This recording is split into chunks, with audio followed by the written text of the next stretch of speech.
Қайырлы күн баршаңызға. Дәмі өте керемет болып шығатын қарыннан дәмді салат дайындаймыз.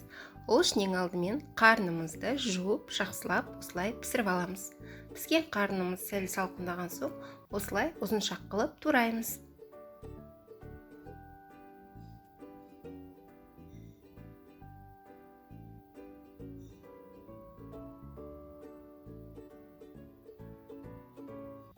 Одан бөлек бізге осындай светофор болгар бұрыштар қажет болады. Сары және қызыл, оларды да осылай ұзыншақ қылып турап дайындап аламыз.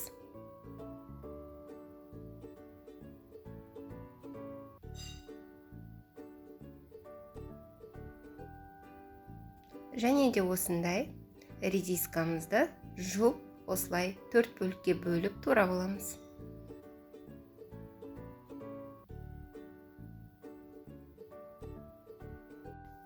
Одан бөлек бізге осындай көк шөптер қажет болады.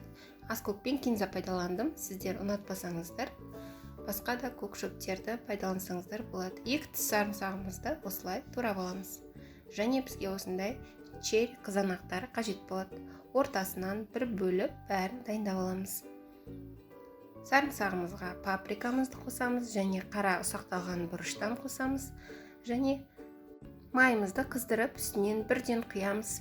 Сол кезде осылай әдемі иіс шығады. Чесногымызды сәл пісіңкіреп әдемі болады.